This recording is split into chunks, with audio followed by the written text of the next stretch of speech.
तलवार लेकर के निकल पड़े। क्या करने जा रहे हैं? बानिए इस्लाम को खत्म करने जा रहे हैं। आप अंदाजा लगाइए। लोगों ने पूछा, उमर कहां जा रहे हो? तो कहते हैं आज मैं मोहम्मद को जो है खत्म कर दूंगा ताकि इस्लाम खत्म हो जाए मक्का से। आज के लोग तो उनके सामने कुछ भी नहीं, इस्लाम को खत्म करने की कोशिश कर रहे हैं। आप अंदाजा लगाइए, ये कोशिशें तो कुछ भी नहीं है, ये सब हवा मंसूरा हो जाएंगे।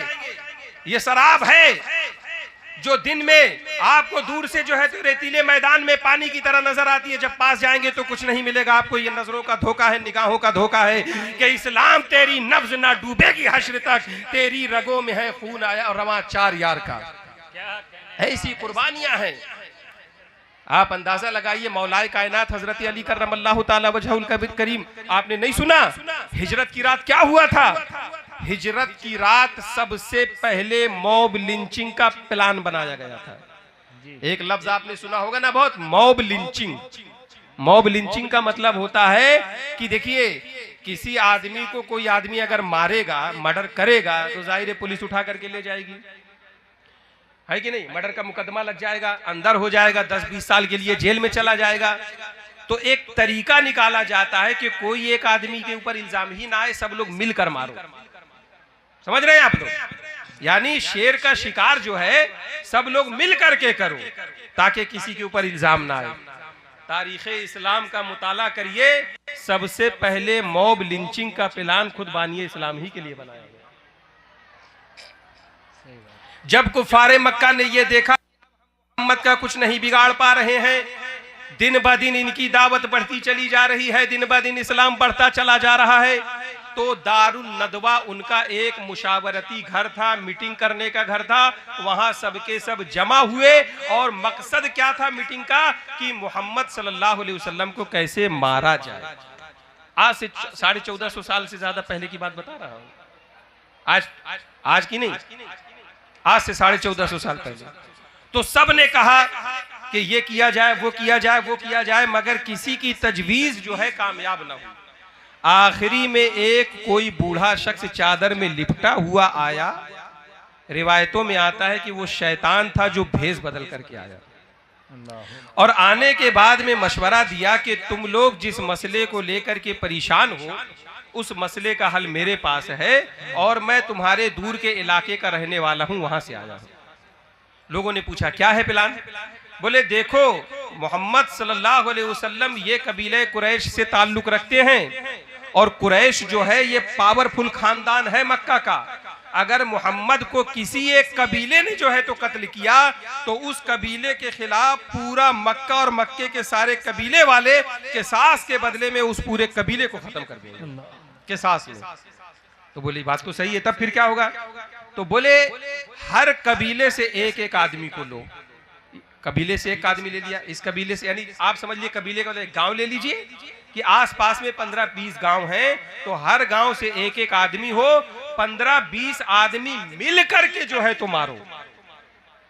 तो उसके बाद में ये होगा कि किस किस से किसास लोगे, क्या कर सबको खत्म कर डालोगे? तो तजवीज सबके समझ में आ गई कि बात में तो पॉइंट है और इस तरीके से हमारा मकसद हासिल हो जाएगा। तो आप अंदाजा लगाइए, भीड़ का घेर करके किसी एक को मारना, जिसे मॉब लिंचिंग कहते हैं, सबसे पहले बानिए इस्लाम ही के लिए ये कोशिश की गई। मगर अल्लाह ने अपने नबी सल्लल्लाहु अलैहि वसल्लम की हिफाजत अपने जिम्मे करम पर ले ली थी।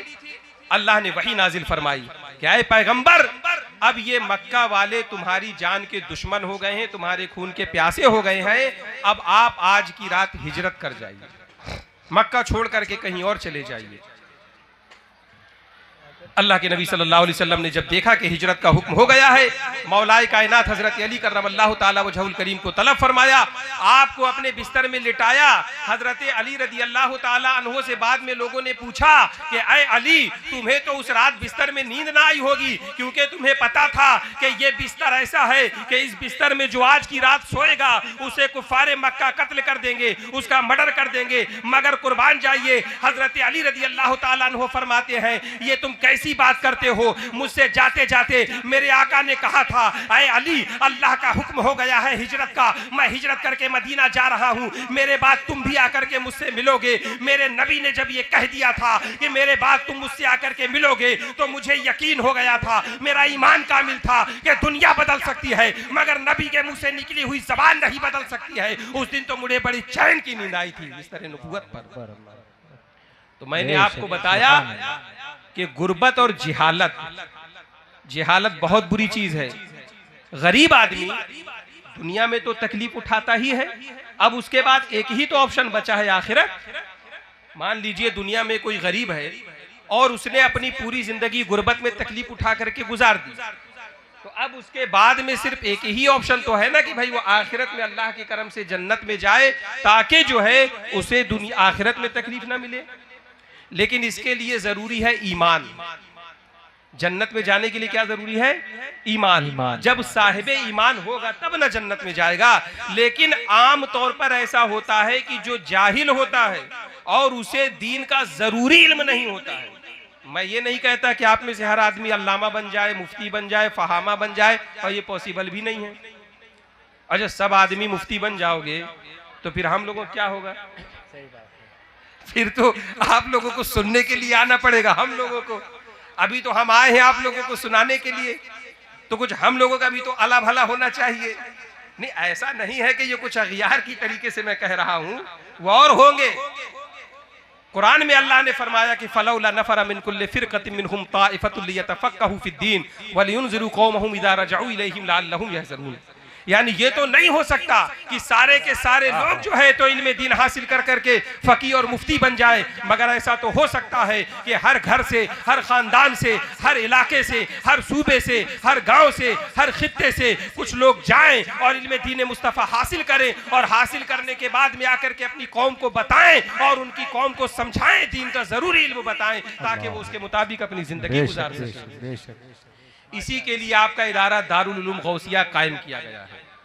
आज जिसके यहाँ दस्तारबंदी का प्रोग्राम है और 18 बच्चों की दस्तारबंदी हो रही है माशाअल्लाह, सुभान अल्लाह। इस बेआबो गया सरजमीन में, इस तकलीफ की परेशानी के आलम में यहाँ पर हजरत मौलाना जुनैद रजा खान साहब किबला जामिई जो रात दिन अनथक मेहनत कर रहे हैं सिर्फ इसी वजह से ताकि आपको जाहिलों के जुमरे से निकाल करके जानकारों के जुमरे में दाखिल किया जा सके, और आप कम से कम समझ सके कि हमारा दीन क्या है, हमारा ईमान क्या है।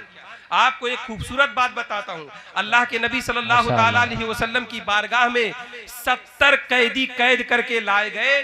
जंग हुई, जंगे बद्र के बाद में 70 लोग ऐसे हुए जिन्होंने हथियार डाल दिया। तो भाई इसका जाब्ता है, नियम है जंग का कि अगर कोई हथियार डाल दे तो उससे फिर लड़ा ना जाए, उसे मारा ना जाए, उसे कैदी बना करके ले आया जाए। तो 70 कैदी कैद करके जब मदीना लाए गए तो हर जमाने में ये होता था, उस जमाने में भी था कि ये जो कैदी है ये पैसा दे करके अपना जो है फिदिया दे करके अपनी जान छुड़ा सकते हैं। जो भी फिदिया मुकर्रर हो, मान लीजिए 10,000 20,000 आज के नोट के हिसाब से, या इस वक्त जो करेंसी थी दिरहम और दीनार के हिसाब से, कि ये फिदिया है, आप इतना पैसा दीजिए और आप अपने आप को आजाद कर ले जाइए। तो जो पैसे वाले थे, आप देखिए, जो पैसे वाले थे उन्होंने पैसा अदा किया और उसके बाद में उनको आजाद कर दिया गया। बाद में कुछ लोग ऐसे बच गए जो गरीब थे, जिनके पास पैसा नहीं था। उन्होंने अल्लाह के नबी सल्लल्लाहु अलैहि वसल्लम की बारगाह में आकर कहा, या रसूल अल्लाह, हमारे पास पैसा नहीं है। जो पैसे वाले थे वो तो पैसा देकर के आज़ाद हो गए, अब हम क्या करें? हमारे पास तो पैसा नहीं है, हम तो यूं ही गुलाम बने रहेंगे, हम तो जिंदगी भर गुलामी करेंगे, हमारी जिंदगी तो गुलामी में गुजर जाएगी। कुर्बान जाइए नबी दो आलम सल्लल्लाहु ताला अलैहि वसल्लम के इस बयान पर मैं आपके सामने चैलेंज करके जा रहा हूँ। पूरी दुनिया की तारीख का मुताला कर डालिए, जब से इंसानी नौ कायम हुई है, इतिहास की सारी किताबें पढ़ डालिए, पूरी दुनिया की हिस्ट्री का मुताला कर डालिए, और एक भी नसीर अगर पैगंबर आजम की इस नसीर की तरह मिले तो मुझे ला करके बताइएगा, मैं आपका इंतजार करूंगा। अल्लाह के नबी इरशाद फरमाते हैं, उन काफिरों से जो जंग में कैद करके लाए गए थे, मगर फिदिया देने के लिए उनके पास पैसा नहीं था, जान छुड़ाने के लिए उनके पास पैसा नहीं था। मोहसिन इंसानियत नबी बरहक आकाए नेमत सल्लल्लाहु अलैहि वसल्लम इरशाद फरमाते हैं। अरे गरीबों, अगर तुम्हारे पास अपनी जान छुड़ाने के लिए पैसा नहीं है, परेशान होने की जरूरत नहीं है। तुम में से अगर कोई पढ़ा लिखा है, जो पढ़ना जानता है, जो लिखना जानता है, मुसलमानों के 10-10 बच्चों को लिखना और पढ़ना सिखा दे। जिस दिन उसने लिखना और पढ़ना सिखा दिया, यही उसका फिदिया होगा और उसे इसके एवज में आजाद कर दिया जाए। सुभान अल्लाह, सुभान अल्लाह, सुभान। आप अंदाजा मिलेगा किसी को ऐसा नबी? माशाअल्लाह। इल्म की अहमियत, इल्म का मर्तबा, क्या कहें, इल्म का मकाम। तो मैं आपको जो मैसेज देना चाह रहा हूं, जो पैगाम देना चाह रहा हूं, उस पर गौर कीजिए। 2 चीज है, गुर्बत और जिहालत। गुर्बत से तो हमारी दुनिया बर्बाद हो सकती है बज़ाहिर, लेकिन जिहालत से कभी कभी हमारी आकिबत भी बर्बाद हो जाती है। तो मुसलमान और मोमिन गरीब रहे गवारा है, मगर जाहिल न रहे, जाहिल न रहे।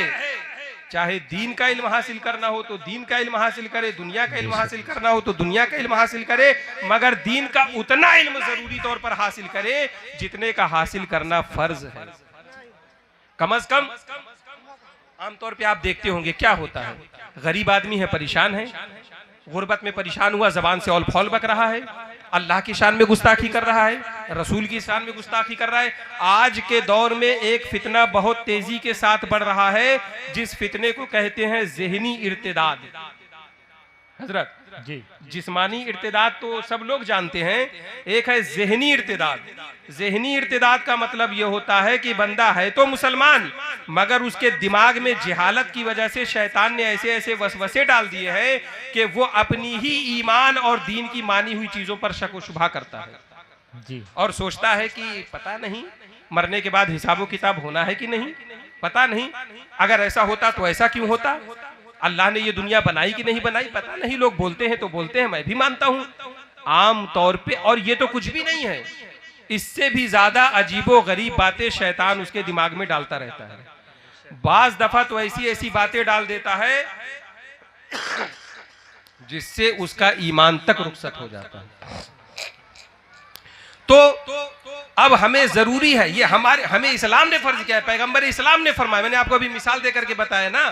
तो अब ये ईमान या तालीम किस कदर जरूरी है मुसलमानों के लिए, और मुसलमान आज उतना ही ज्यादा तालीम से दूर भाग रहा है। अरे हमारे पास तालीम हो तो माँ का क्या हक है, बीवी का क्या हक है, शौहर की क्या हक है, वालिदैन का क्या हक है, बच्चों की क्या तरबियत होनी चाहिए। आप यकीन जानिए कि गुर्बत से ज्यादा जिहालत की वजह से हम मसाइल से परेशान हैं। गुर्बत से तो हम परेशान है ही हैं, गुर्बत से कई ज्यादा हम जिहालत से परेशान है, क्योंकि जाहिल आदमी जो होता है ना, वो खुद अपना आप का ही दुश्मन होता है। ये तो सब जानते हैं। एक पढ़ा लिखा आदमी है और एक जाहिल आदमी है। आप देखेंगे कि जो पढ़ा लिखा आदमी होता है वो कम बोलता है, और जो जाहिल आदमी होता है वो ज्यादा बोलता है। ये एक बुनियादी फर्क है। और आपको पता है कि इस कम बोलने और ज्यादा बोलने का फर्क क्या होता है? मैं नहीं बताता आपको। सहाबाए किराम की जिंदगी उठा करके देखिए, बड़े बड़े सहाबाए किराम अपनी जबान में कंकरी रखा करते थे। कंकरी क्यों? ताकि हम अपनी जबान को कंट्रोल में रख सके, जबान से ज्यादा कुछ ना बोलें। अरे यही जबान तो है औरत से औलुल फुलुल बगवाती है, और यही जबान है जो आदमी से उसे तलाक दिलवाती है। और किससे होता है? इसी जबान से तो होता है। और अल्लाह के नबी सल्लल्लाहु अलैहि वसल्लम ने हदीस पाक में इरशाद फरमाया, अरे मेरे मानने वाले, तुम मुझे 2 चीजों की जमानत दे दो, मैं तुम्हें जन्नत की जमानत देता हूं। 2 चीजों की जमानत दे दो कि 2 चीज कंट्रोल में रखोगे, बाकी मैं तुम्हें जन्नत की जमानत देता हूं। अल्लाह के नबी सल्लल्लाहु अलैहि वसल्लम ने इरशाद फरमाया, पहली चीज है जबान और दूसरी चीज है शर्मगाह। इन 2 चीजों की हिफाजत करो, मैं तुम्हें जन्नत की जमानत देता हूं। बेशक बेशक। और ना हो यकीन तो गौर करके देखना, हम आधे से ज्यादा मसाइल खुद पैदा करते हैं। आधे तो मसाइल आते हैं और आधे मसाइल हम खुद पैदा करते हैं। अब किस वजह से पैदा करते हैं आपको पता है? जिहालत की वजह से। जिहालत की वजह से। ये जो हमारी जबान है, ये हमारे काबू में नहीं रहती है। पट पट पट पट पट पट बोलते रहना और फिर उन्हीं बातों में फंसते रहना और फिर उसी फंसी हुई चीजों से निकलने की तदबीरें करते रहना, ये सब जाहिलों का काम है। लिहाजा अपने आप को पढ़े लिखों की सफ में लाइए और अपने बच्चों को दारुल उलूम गौसिया में दाखिल कराइए, ताकि आपका बच्चा भी पढ़ लिख करके पढ़े लिखे लोगों की सफ में शामिल हो और अपनी जिंदगी को बेहतर बना सके। अजीजान मोहतरम, ये बच्चे जो आज फारिग होंगे, बस आखिरी पैगाम देकर के मैं रुखसत होना चाहूंगा, मेरा वक्त मुकम्मल होने जा रहा है। जैसा कि हुजूर नाजिम साहब ने 45 मिनट का वक्त दिया था, तो बस 5-10 मिनट के बाद मेरी गुफ्तगू खत्म हो जाएगी। एक मरतबा दुरूद पाक पढ़ें, अल्लाहुम्मा सल्ली अला सय्यिदिना व शफीना व मौलाना मुहम्मद व अस्हाबी बारिक वसल्लिम, सलातुन व सलामुन अलैका या हबीबी या रसूलल्लाह सल्लल्लाहु अलैहि वसल्लम। जो बच्चे अभी आपके सामने दस्तार लेंगे, ये वो बच्चे होंगे जिन्होंने कुरान को पूरा याद कर लिया। कुरान शरीफ आपने देखा तो होगा ही, कम से कम यही तो देखा तो जरूर होगा। हुस्ने ज़न ये पढ़ते भी होंगे, तिलावत भी करते होंगे। अल्लाह करे कि आप पढ़ें। कुरान पढ़ना बहुत सवाब का काम है।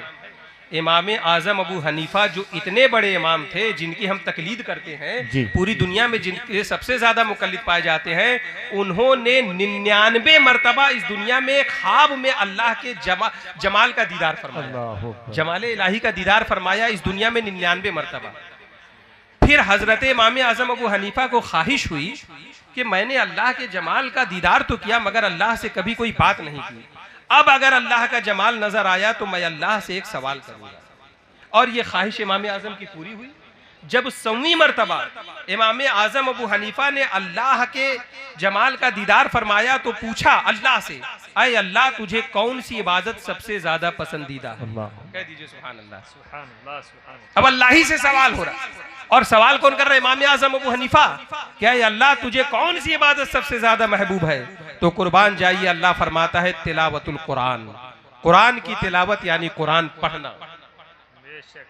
ये दारुल उलूम गौसिया है, गौसे आजम के नाम से मंसूब है। हुजूर गौसे आजम 25 साल तक कुरान पढ़ते रहे, रोजाना एक खत्म करते थे। आप अंदाजा लगाइए, 25 साल तक। और हमारा ये हाल है कि हम कुरान को भूले बैठे हुए हैं। तो कुरान को आपने देखा होगा, बड़ी जखीम है। उसके कभी पेजेस भी देखना, सफहात कि कुरान में कितने सफ़े हैं, कितने पेज हैं। एक पैगाम दे रहा हूं आपको, मैं बता देता हूं फिर भी। 600 से ज्यादा। कितने पेज हैं कुरान में? 600 से ज्यादा। तो ये 600 से ज्यादा पेज हर हाफिज को याद होते हैं, यानी जिनकी दस्तारबंदी होगी। आप अंदाजा लगाइए, ये कुरान का मोजिजा है। और खुद अल्लाह ने कुरान में फरमाया कि लौ अनज़लना हादल कुरान अला जबलिन लरअयतहु खाशिअम मुतसद्दिअम मिन खश्यतिल्लाह, कि अगर मैं इस कुरान को पहाड़ पर नाजिल फरमाता तो इस कुरान की हैबत और जलाल की वजह से पहाड़ पारा पारा होकर के टुकड़े टुकड़े हो जाता और कुरान के अजमत और जलाल की ताब ना ला पाता। मगर कुर्बान जाइए, एक हाफिज का सीना, जिस सीने में अल्लाह ताला ने कुरान को महफूज फरमा दिया है। तो कितने सफ़े हैं? 600 से ज्यादा। पहली बात। दूसरी बात, ये कुरान अरबी में है। किस जबान में है? अरबी में। हमारी जबान हिंदी या उर्दू में नहीं है। यानी वो बच्चे जिन्होंने कुरान याद कर लिया, ये उनकी मादरी जबान नहीं है, ये दूसरी जबान है, ये अरबों की जबान है। अरबी जबान में लिखा हुआ है कुरान। आपने कभी 10 सूरतें याद की हैं? बचपने में कभी हाफिज साहब ने मार पीट के याद कराया होगा, वो भी भूल गए होंगे। है आपके अंदर हिम्मत तो सूरह यासीन याद करके दिखाइए हमको। है हिम्मत? जबकि सूरह यासीन तो कुरान का दिल है। हमारे नबी इरशाद फरमाते कि मैं चाहता हूं कि मेरे हर उम्मती के दिल में सूरह यासीन हो। सूरह यासीन में कितने सफ़े हैं? 5 सफ़े, 5 पन्ने हैं। इस पूरे मजमे में बैठे हुए कितने लोग हैं जिनको सूरह यासीन याद है? जरा अपने दिल में देखिए। 5 सफ़े आप नहीं याद कर पा रहे हैं, मगर जो हाफिज होगा, जिसकी आज दस्तारबंदी होगी, वो 600 से ज्यादा सफ़े याद कर लिया। ठीक है? और मैं आपको बताऊं, दुनिया के अंदर इस वक्त एक चैलेंज है, आप गूगल कर लीजिएगा।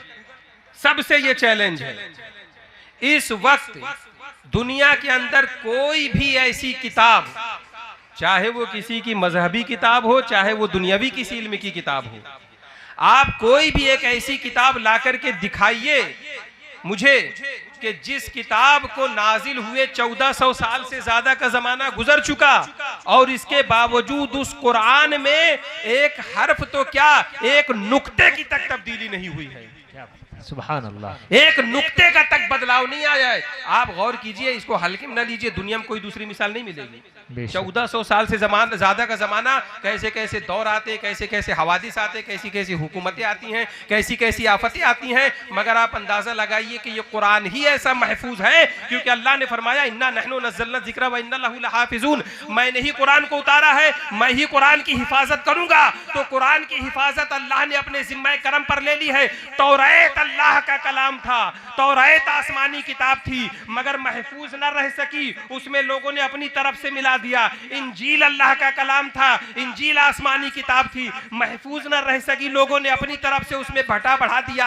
अरे जब तो इंजील न बचे तो दुनिया की कौन सी किताब महफूज रहेगी? मगर अल्लाह ने इस कुरान को महफूज फरमा लिया, और महफूज फरमाने का तरीका यही हुआ कि करोड़ों सीनों में अल्लाह ताला ने कुरान को महफूज फरमा दिया। सुभान अल्लाह, सुभान अल्लाह।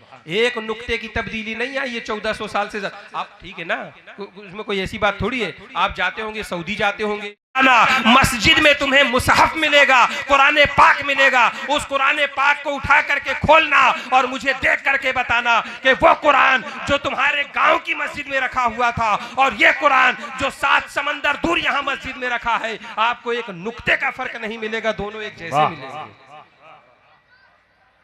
चाहे श्रीलंका चले जाओ, अमेरिका चले जाओ, न्यूयॉर्क चले जाओ, दुनिया में लंदन चले जाओ, अफ्रीका चले जाओ, ऑस्ट्रेलिया चले जाओ, चीन चले जाओ, रूस चले जाओ, कहीं चले जाओ, हर जगह आपको यही कुरान मिलेगा, एक ही कुरान मिलेगा, उतना ही मिलेगा, न एक सतर ज्यादा, न एक सतर कम, न एक सतर आगे, न एक सतर पीछे, उसी तरतीब के साथ मिलेगा जिस तरतीब के साथ यहाँ मौजूद है। तो क्या ये अल्लाह अपनी किताब की हिफाजत नहीं फरमा रहा है? क्या आपका ईमान इससे ताजा नहीं होता है? ये कोई मामूली बात है? और सुनिए, कोई भी दुनिया का ऐसा आदमी हो, चाहे वो धार्मिक हो, अगर डॉक्टर है डॉक्टरी लाइन की किताब, इंजीनियर है इंजीनियरिंग की किताब, सीए है फाइनेंशियल फील्ड की किताब, किसी धर्म मजहब का मानने वाला है, इंजील हो, तौरात हो, या और किसी की कोई मजहबी किताब हो, मैं चैलेंज करता हूं, एक आदमी मुझे ऐसा ला करके दो कि उस किताब के पेजेस 600 से ज्यादा हो और वो किताब उस आदमी को मिनो अन यानी लफ्ज ब लफ्ज उसी तरतीब के साथ याद हो, मैं आपको चैलेंज करता हूं। सही बात है। आप बताइए कि कोई किताब हो, आप एमए, बीए, पीएचडी, आप जिस यूनिवर्सिटी, जिस दुनिया की तालीम को उठा लीजिए, जिसकी मजहबी किताब उठा लीजिए, मैं सबको आम चैलेंज कर रहा हूं, आप लिख लीजिए, गूगल कर लीजिए, कुछ कर लीजिए, अरे 10-20 सफ़े की किताब तो कोई भी रट लेगा, 50-100 सफ़े की किताब तो कोई भी रट लेगा। इम्तिहान देना है, आईएएस की तैयारी करना है, आईएएस की तैयारी करने के लिए 100-200 सफ़ा तो कोई भी रट्टा मार लेगा, मगर वो भी उतने ही टाइम के लिए, जब तक कि वो जो है आईएएस जो है क्रैक नहीं कर रहा है। जहां उसने आईएएस में कामयाबी हासिल की, अब पीछे के उत्र सूत्र क्या थे सब वो भूल जाता है। खुद हम लोगों का आलम यह है कि हमने बैजावी पढ़ी और याद करके इम्तिहान दिया, आज कुछ याद नहीं है।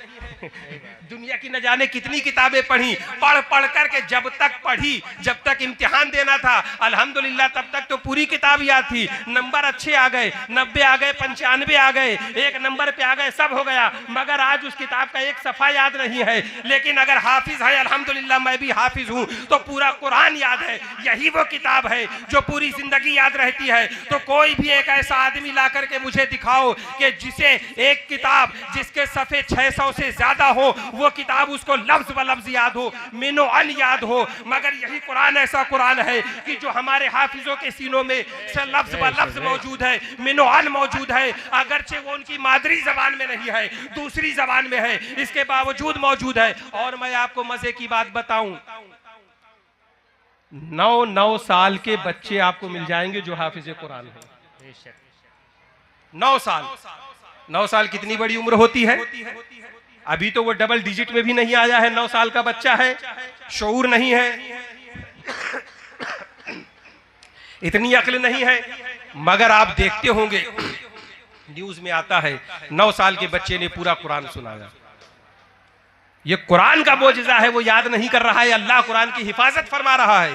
लाओ कहीं और से 9 साल का बच्चा जिसे 600 से ज्यादा सफात किसी किताब के याद हो, आपको हाफिजों की कदर ही नहीं है, आपको कुरान की कदर ही नहीं है, आपको पता ही नहीं है। आपके मोहल्ले में जो हाफिज साहब घूम रहे हैं, आप उनको समझते अरे ये तो ऐसी फटीचर है, ये तो ऐसे ही है। नहीं, वो अपने सीने में दुनिया की सबसे बड़ी नेमत लेकर के घूम रहा है। वो जहां जाता है वो नेमत उसके साथ जाती है। वो कब्र में जाएगा, ये नेमत उसके साथ जाएगी। वो हश्र में जाएगा, ये नेमत उसके साथ जाएगी। खुदारा हमें भी शौक होना चाहिए कि हमारा भी बच्चा हाफिज कुरान बन जाए। बेशक आमीन। और एक मजे की बात बताऊं, कुरान को याद करने वाले आपको सिर्फ मर्द ही नहीं औरतें भी मिल जाएंगी। औरतें भी हाफिज कुरान होती है। लड़कियों के भी मदरसे में कुरान का हिफ्ज कराया जाता है, हाफिजा बनाया जाता है। आमतौर पे ये समझा जाता है कि भाई लड़कियों का ज़हन कम होता है, लड़कियां कहाँ याद कर पाती हैं, लड़कियां तो भूल जाती हैं। और है भी ऐसा, इस्लाम ने बाज़ मकामात पे औरतों को भूलने वाला माना है। मगर जब हिफाजत कुरान की बात आई तो आपको मुआशरे में ऐसी भी लड़कियां मिल जाएंगी जो कुरान की हाफिजा हैं, जिन्हें कुरान याद है। सुभान अल्लाह। तो आप देख रहे हैं ये सब कुरान का मोजिज़ा है। और एक मजे की बात बताऊं, बस 5 मिनट के बाद खत्म करने जा रहा हूं, कि 70 साल के बाद वो उम्र आती है जिसको सठियाने वाली उम्र कहा जाता है। होता है, अरे एक बच्चा है, ज़हीन है, 15 साल 20 साल की उम्र में दिमाग बहुत अच्छा है, जो बोलो याद कर लेता है। लेकिन क्या वो 70 साल में याद कर पाता है? 70 साल में वो भुलक्कड़ हो जाता है, उसका दिमाग काम करना बंद कर देता है, याद की हुई चीजें भूलने लग जाता है। लेकिन अगर हाफिज कुरान है, तरावी पढ़ाता रहता है, तो 70 साल की उम्र में भी उसे कुरान याद रहेगा। बेशक सुभान अल्लाह। कुरान नहीं भूलता है इंसान। कुरान का ये मोजिज़ा है कि बस उसकी पाबंदी करता रहे तो अल्लाह फरमा रहा है कि मैं कुरान उसके सीने में महफूज रखूंगा। बेशक। और एक आखिरी मजे की बात गौर करिए, कुरान के हाफिज आपको दुनिया में सिर्फ बीना यानी आंख वाले नहीं, नाबीना भी मिल जाएंगे, जिनको दिखाई नहीं देता है मगर कुरान के हाफिज हैं। बेशक। ऐसे ऐसे हाफिज जो मादरजाद अंधे पैदा ही हुए थे अंधे होकर के, मगर वो कुरान के हाफिज हैं। मैं खुद पढ़ा करता था दारुल उलूम कादरिया चिरैया कोट में, मौलाना अब्दुल मुबीन नोमानी साहब के यहाँ। वहाँ पर एक उस्ताद थे जो हिफ्ज पढ़ाते थे, बच्चों को हाफिजा कराते थे, और वो मादरजाद अंधे थे, पैदाइशी अंधे थे। आप अंदाजा लगाइए, एक अंधा आदमी जिसे दिखाई नहीं देता। अब ये लोग मालूम है आपको कैसे याद करते हैं? कोई बहुत आसानी से नहीं याद करते, इनको दूसरा पढ़ पढ़ के बताता है ये लिखा है, उसके बाद में वो उसको याद करते हैं। ये कुरान का मोजिज़ा है। दुनिया में किसी भी मजहब की किताब या किसी भी इल्म की किताब जिसके सफ़हात 600 से जायद हो, अंधा आदमी उसका याद किया हुआ मिल सकता है आपको? ना आपने कहीं पढ़ा होगा, ना सुना होगा, ना पढ़ पाएंगे, ना कभी सुन पाएंगे। ये सिर्फ कुरान का मोजिज़ा है। तो ऐ प्यारे, आज जो है यहाँ से ये पैगाम लेकर के हमें जाना है कि दारुल उलूम गौसिया के ये जो 18 बच्चे हाफिज बन करके फारिग हो रहे हैं, इंशाअल्लाहुल अजीज हम भी अपने बच्चों को हाफिज कुरान बनाएंगे। माओ को चाहिए कि अपने बच्चों को इंस्टाग्राम पर, अपने बच्चों को मोबाइल पर रील्स दिखा करके नाच और गाना ना सिखाएं। अगर आज आपने अपने बच्चों को नाच गाना सिखाया तो कल जब आपका जनाजा रखा होगा तो आपका बच्चा आप ही के लिए फातिहा पढ़ने के लिए मौलाना साहब को ढूंढ रहा होगा कि मौलाना साहब को बुला लाओ ताकि मेरी वालिदा के लिए सूरह फातिहा पढ़ करके बख्श दे। लेकिन अगर तुमने अपने बच्चे को हाफिज कुरान बनाया तो मैं गारंटी के साथ कह रहा हूं कि आपका बच्चा चलते फिरते उठते बैठते जब जब कुरान पढ़ेगा, कुरान पढ़ पढ़ करके अपने वालिदैन के नाम से ही साले सवाब करता रहेगा, अपनी माँ के नाम से बख्शता रहेगा, अपने बाप के नाम से बख्शता रहेगा। वो दुनिया में भी सुरखरू होगा और आखिरत में भी सुरखरू होगा। आप भी दुनिया में सुरखरू होंगे, आप भी आखिरत में सुरखरू होंगे। अल किस्सा मुख्तसर, बस इतना याद रखिएगा अज़ीज़ान मोहतरम कि जहालत इस्लाम में अच्छी चीज नहीं है। गुर्बत तो बर्दाश्त कर लो मगर जहालत बर्दाश्त ना करो प्यारे, क्योंकि जहालत की वजह से कभी कभी हमारी दुनिया तो बर्बाद होती ही है, हमारी आखिरत भी बर्बाद हो जाती है। कम अज कम इतना तो इल्म हासिल करो करो कि हमारा ईमान ना कोई छीनने पाए। कम अज कम इतना तो उलमा के करीब जाओ कि हमें जरूरियात दीन का इल्म हासिल हो जाए। अजीजान मोहतरम, अमल से जिंदगी बनती है जन्नत भी जहन्नम भी, अमल से जिंदगी बनती है जन्नत भी जहन्नम भी। ये खाकी अपनी फितरत में न नूरी है न नारी है, ये खाकी अपनी फितरत में न नूरी है न नारी है। वमा अलैना इल्लल बलाग। अस्सलामु अलैकुम व रहमतुल्लाहि व बरकातुहू।